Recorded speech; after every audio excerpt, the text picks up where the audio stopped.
¿Qué tal? En mitad del hedor, pestilente diario de las cloacas del PSOE y la descomposición del sanchismo, con Leire Díez, cloaquera socialista de Sánchez, por más que ella diga, tomándonos el pelo a todos con su amiguito Santos Cerdán, lo tienen todo pactado, pues ha pasado en España bastante desapercibidos estos días los disturbios de Francia del fin de semana pasado tras la victoria del Paris Saint-Germain en la Champions.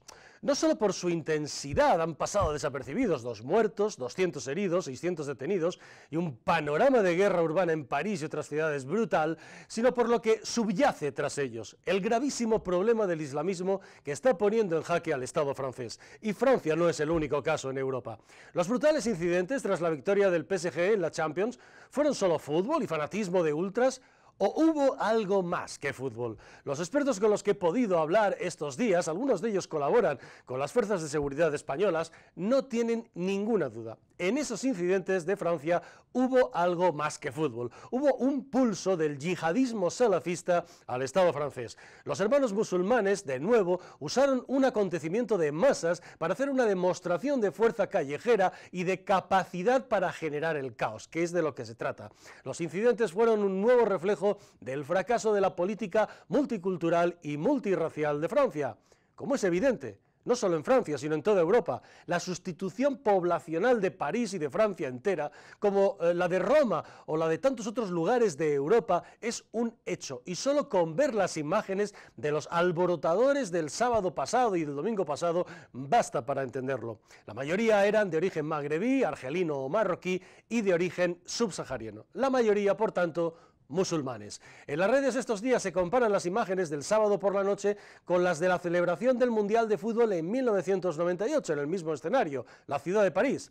En aquella celebración del 98 no hubo incidentes, la masa de gente fue infinitamente mayor, hubo civismo y alegría, y en un 100% casi se ve a ciudadanos de origen francés nativo, blancos o de las colonias, pero sintiéndose todos ellos plenamente franceses. Y se ve en 1998, les invito a que busquen las imágenes, a muchas mujeres en aquella celebración, celebrando con muchos hombres juntos y abrazándose en la calle sin ningún problema aquella victoria. Busquen ustedes en las imágenes de los incidentes del sábado y del domingo en París a un ciudadano blanco francés nativo o a una mujer. Mujeres cero, desde luego, y las chicas, hemos visto las imágenes, que pasaron por allí, por error o por accidente, fueron gravemente acosadas. Piensen ustedes, por cierto, que serán tarde o temprano sus hijas o sus nietas en España dentro de unos años. La mayoría de los que el sábado y el domingo destrozaron París y alguna que otra ciudad eran franceses, sí, franceses, que diría la presidenta Ayuso, pero de origen inmigrante magrebí o africano, en segunda, tercera o cuarta generación ya.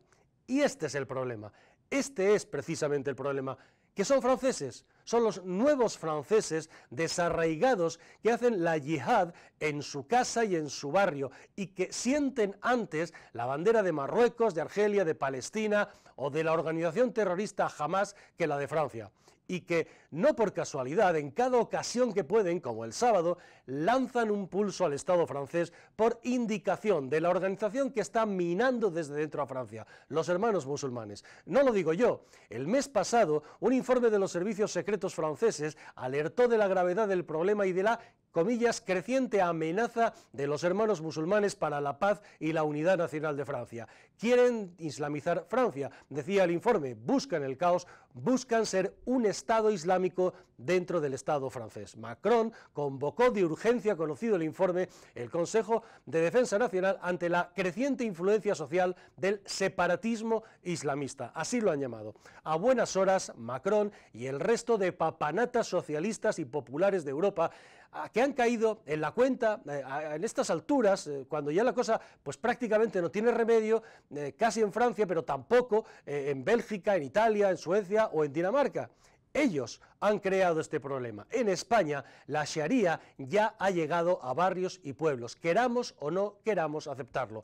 Calladamente, cuando las cámaras de la tele no están allí, la Sharia se impone en zonas de España. Por no decir también, pues Alemania, por ejemplo, cuyos servicios de inteligencia llevan años advirtiendo a sus políticos de que la yihad se ha colado en sus barrios y pueblos de manera silenciosa a base de captar a hijos y nietos de inmigrantes musulmanes a los que la tontería europea abrió la puerta sin control ni exigencia alguna. Y no digamos ya desde 2015 con el rollo estúpido del Welcome Refugees promovido por la izquierda y comprado por la derecha más cobarde. Insisto, España va por el mismo camino de Francia. Vean la comparativa del tipo de gente de la celebración del Mundial del 98 en Francia y la de la Champions del sábado pasado. Aterra pensar que semejante y brutal cambio del paisaje humano y demográfico y también cultural, que de eso se trata, se ha producido en tan solo 27 años. Piénsenlo, 27 años en la historia no es nada para un cambio tan profundo. Solo han pasado 27 años y Francia es hoy ya el primer Estado musulmán de Europa.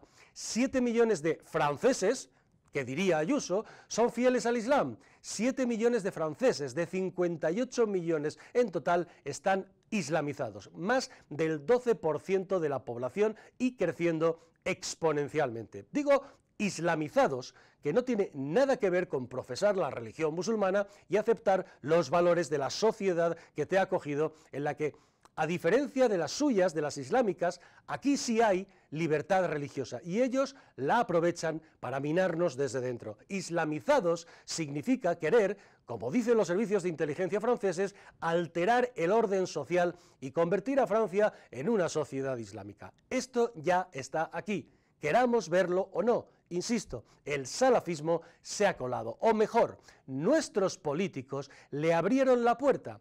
Dicen los expertos que no tanto por las fronteras en ese fenómeno insoportable e inasumible para España, por ejemplo, de la inmigración ilegal y descontrolada. Alguno se puede colar, dicen, sin duda, en alguna patera, pero no es la vía de entrada fundamental. Los expertos cuentan que los hermanos musulmanes están repitiendo en Europa el esquema que les hizo triunfar de origen en Egipto, bajo la bandera falsa de organizaciones socioeducativas e incluso caritativas de ayuda social. La estrategia del salafismo en Europa es bien sencilla: captar sobre todo entre los hijos y nietos ya de la inmigración, captar perfiles con talento bien formados en nuestras escuelas y en nuestras universidades, aparentemente respetuosos, por ejemplo en Francia, con los valores de la República, pero que sirven de fondo y lo van asomando en sus redes sociales al islamismo de los hermanos musulmanes con el objetivo indisimulado de la yihad, con el objetivo de islamizar Francia para, en fases posteriores, sin duda, alcanzar el poder. Los hermanos musulmanes se blanquean con la estúpida connivencia de nuestros políticos como organizaciones para la integración educativa y para la beneficencia, con amplias relaciones con partidos políticos y los propios dirigentes políticos. Lo vivimos aquí en España, cada vez que vemos una candidata en Cataluña con el velo o, por ejemplo, mítines del independentismo catalán en mezquitas de aquella comunidad. La estupidez de la izquierda y los complejos de cierta derecha en España y en Europa han metido al salafismo no solo en la casa de miles de franceses, belgas, alemanes, daneses o españoles, también en sus instituciones. El cambio demográfico poblacional supone, por razones evidentes, el cambio radical del censo electoral. ¿Lo pillan? En el Reino Unido ya empiezan a verle las orejas al lobo con el ascenso de alcaldes islamistas en numerosos municipios. Ahora el primer ministro británico, Starmer, dice que se acabó y que cierra las fronteras. A buenas horas, señor Starmer, como Macron, o como antes Merkel, o como Scholz en Alemania, o como el PP y el PSOE aquí en España. Me consta, por varios dirigentes del PP, que este tema de la inmigración y sus consecuencias electorales, teniendo a Vox aquí en la nuca, les preocupa mucho y que en el Congreso del PP en julio quieren darle en principio una vuelta de tuerca. Se supone que para cerrar el grifo. Veremos si lo hacen o pasan de puntillas para no llamar mucho la atención. El salafismo, en cualquier caso, da pequeños pasos que son para ellos grandes avances. Y ha conseguido colarnos, por ejemplo, en Europa, un debate sobre algo que no debería haber debate en una democracia europea y occidental, el velo islámico en lugares públicos y para las niñas en las escuelas. Hace poco vimos en Parla a una idiota, modelo podemita o socialista, vestida de morado, por supuesto, declarándose feminista, que hay que ser tonta, pero muy tonta, pidiendo que se deje a las niñas ir al instituto público con el hijab. Esta niñata que hemos visto en todos los vídeos en Parla no sabía lo que decía. Yo la hubiera llevado de Parla, directamente la coges, la llevas a Barajas y la dejas en Afganistán, o en Siria, o en Irán una temporadita, y allí la hubiera dejado, para que se enterara de lo que vale una mujer en las sociedades islámicas.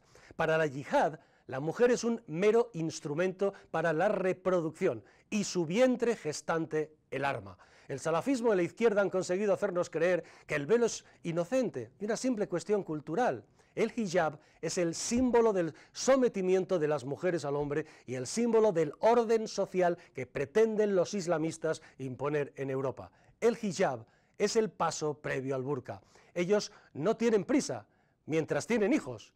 Nosotros no lo vemos y hemos decidido tener perros y patinetes y convencernos de que necesitamos inmigrantes además para mantener nuestra economía, aunque tenemos, por ejemplo en España, 4 millones de parados. ¿Nos toman por idiotas? Parece ser que sí. Podemos ser más idiotas en general en Occidente. Miren, queramos o no verlo y aceptarlo, o sea, combatirlo antes de que sea demasiado tarde, si no lo es ya. En Francia, en Europa en general y en España ya están pasando cosas que nos escandalizan de Afganistán, de Irán o de Siria.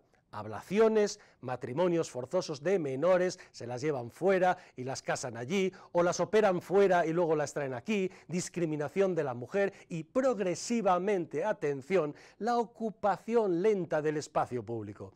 De sus casas en sus barrios van saliendo a los grandes estadios, los grandes jardines de nuestros pueblos y ciudades, las calles o las avenidas para sus demostraciones. Miren, hemos combatido en estos años la yihad terrorista, la más vistosa, la más evidente, pero no la otra, la más peligrosa y silente, la yihad cultural y social que va penetrando en los cerebros de jóvenes que son españoles, señor Ayuso, sí, o franceses, pero que no encuentran en ello una identidad, y sí en el islamismo, que ha penetrado ya en miles de casas de franceses o de españoles, que diría Ayuso, imponiendo su microespacio, las leyes islámicas contra la mujer, difundiendo el salafismo y creando además zonas poco a poco mayores donde ya por seguridad no entra ni la policía y por tanto no entran las leyes del Estado francés o del Estado alemán o del Estado español.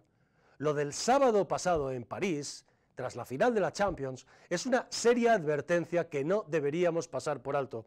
Hay un pulso del salafismo, del islamismo, para imponerse en Europa y acabar con nuestros valores, mientras nosotros hacemos screen rolling, atontados todo el día, seguimos a Leire Díez y después a Melody en El Hormiguero y después a La Familia de la Tele, que nos pone José Pablo en Televisión Española, y nos lían y estamos atontados con la tecnología y con las redes sociales.